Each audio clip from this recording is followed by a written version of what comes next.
In this video, I'm going to talk about these 9 inches PVMs, especially I think the BVM that people will consider buying them because they are BVMs, high quality monitors. Now, in the context of modern gaming, of course, it will just sound ridiculous, unless of course you're thinking about playing handheld. But even if you take retro gaming perspective, still 9 inches are considered to be very small CRT displays. This is why many people tell you like 14 inches is like the bare minimum. While others will tell you, well, this is fine if you play this on the desktop, maybe kind of heighten it a bit so you can actually see it, eye level, and you can actually enjoy it. Now, it's worth mentioning that this is not how we used to play, of course. This is going to create kind of a, let's say, artificial experience. And I'm not saying that it's good or bad at the moment, I'm just saying that it's going to be different compared to how you remember if you play games back in the days. If you haven't played games like that back in the days on CRT displays, consumer TVs, you probably again won't mean anything to you, and you're probably going to try to measure it based on today's standards. And if you do that, of course, BVMs of course are known for the incredible image quality when it comes to sharpness, color reproduction, lack of high bloom, and so on. The other thing is very important for many is how much space they have for this. If you buy, for example, like 20 or 30 inch TV, it's huge, it's heavy. Not that it's very hard to bring into your apartment, whatever way you decided, let alone shipping it from another country. Other considerations can be maybe if you're playing a multiplayer game or if you want to play with another friend when they come over. How far are you going to start from the TV and so on? There are so many considerations. So 9-inch display is actually something that can mimic the experience when you are playing a handheld console. The other thing that people worry about is scan lines. And when I say scan lines, I mean the gap between the scan lines, but let's just call it scan lines. I mean, we'll refer to the black lines that you see between each drawn image line. Now, I actually made a video about it, and I think there's lots of people get into it and they don't really fully understand, I mean, at least how it was back then, or the expectations, and whether it's really something that is necessary. You're thinking that if it's not there, it's going to miss something. Actually, for me, and I actually mentioned it in one of my videos, that I prefer not having them. Until, by the way, not so long time ago, a few weeks ago, I was actually playing with shaders that actually always mimic this kind of a scan lines, and I just used to play with it. The moment I fell in love with CRT is the moment I saw one without it, and actually a smaller one. It just looked gorgeous, and I decided to buy it. Now, if you play on a 9-inch display, usually these lines that are drawn by the electron beam, the scan lines are very thin. So even on these small 9-inch screens, CRTs, BVMs, the total vertical height is very small, relatively. So even the high-resolution BVM packs those thin scan lines very close together. So this blank space, the scan line gap between the active lines become very small.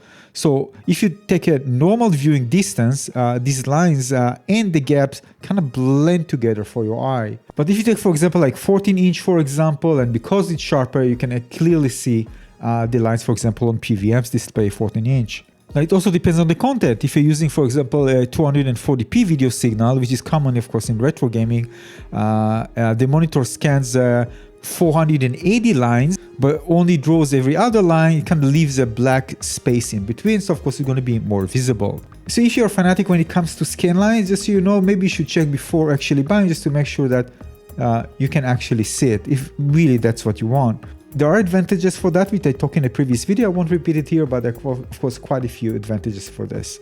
Now let's talk about size here. Put quality aside.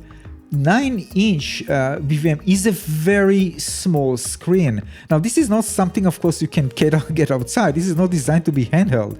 I mean, of course, in the past, we use, like, for example, Nintendo 3DS or something like that. This was designed to be handheld. So, and you want to put it in your pocket and then just get it out and play. Same goes like mobile phones, but this is not that. This is something that is good if you have limited space, so you want to put it on the desktop. Even then, you're probably going to put it at a high eye level because it's just so tiny, so you need a solution for that as well on your desk. But they are significantly smaller than 14-inch. I would say 14-inch is like, those who actually say you can't go lower than that, I can definitely understand where it comes from. 20-inch, for example, when it comes to size, immersion, and the overall experience, this is kind of the sweet spot for many. And for those who care about scan lines will be visible. You can get also PVMs at the side that are very high quality. And this is why many people are looking at the PVMs CRTs. And these are probably the one that you're going to find it to be the most expensive. But again, this is not the way people used to play back in the days. And if you want to replicate the experience, and sometimes for many people, the experience is actually experiencing the medium rather than the content itself or the quality of the content itself. If you want to replicate it, you actually will prefer maybe not going and play on professional displays. Some people even don't prefer BVMs because they just, first of all, look unauthentic compared to, again, television back then, for sure. They're very high resolution, like they can go 800, 900, or even 1000 TVL. So the image becomes super sharp, and this is something that actually doesn't hold well compared to how games back then were actually designed for the imperfections of the screen. So you try to get the perfect because you just measured in today's standard, although to certain aspects, some things will be great, like the color, for example, the contrast, but the games were designed for that. You're actually just going far from that. But on a smaller display, by the way, it's going to be more compact, more condensed. So in some way, there might be some advantage to it in that aspect. But many people tell you that for a very comfortable experience, if you want to just, be far from the TV, the 27-inch and 32-inch are kind of like top experience. And I'm pretty sure there are going to be many people who will prefer having this just to have a BVM. Sometimes if you ask them why, you probably wouldn't even be able to answer, just because it's a very high quality display, even though they haven't experienced things, only experienced through some Reddit posts. But the actual reason, let's talk about some objective reasons. Why? Because there are going to be some things like details and sprites and even text, of course text, they're going to be harder to see unless you sit very close to the screen. The other thing is it can cause you eye strain and some fatigue, because if you play for a long session on a small screen, it can be uncomfortable. But aside from that, think about it. It's such a high quality screen, sharp and everything, and you just waste it when the image is actually physically so tiny. Exactly the opposite of what's happening right now when people buy, for example, 4K and 8K. They want to see this beauty, large, right? Rather than make things so tiny and just make these advantages almost disappear. I'm exaggerating, but you get my drift.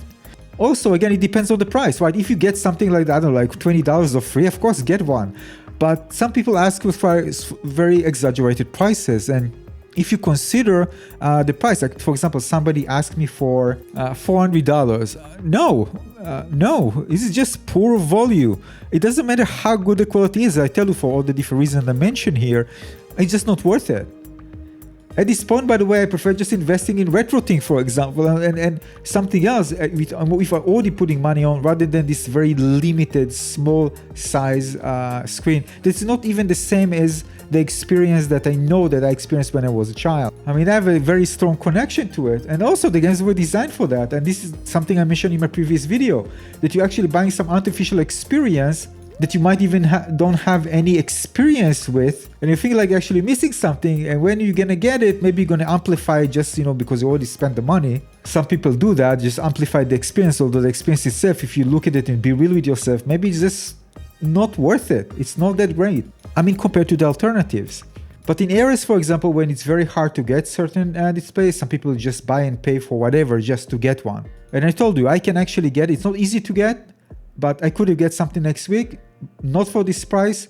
And when I thought it the second time, I decided, although I really want to experience everything if I can, I don't think it's worth it. And remember, it's also something fixed. You can't really change, you can change a few parameters, but you can't really change the experience as a whole.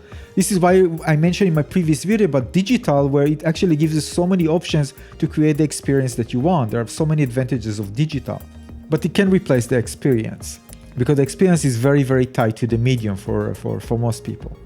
By the way, this is why many people, enjoy buying arcades, for example, arcade cabinet to play this on the arcade, rather than just playing, for example, on their PC or something like that. And playing, of course, on the classic arcade controllers, rather than playing, for example, keyboard and mouse or a gamepad.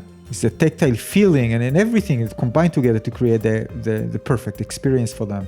But I just want to add this with something you can't really fully understand until you try something yourself. So I thought about just going there and just seeing, but I don't want to bother that person just for that, knowing that I probably wouldn't buy it, not for that price. But this is something that I always tell myself, make sure you experience if you can. Thanks for watching.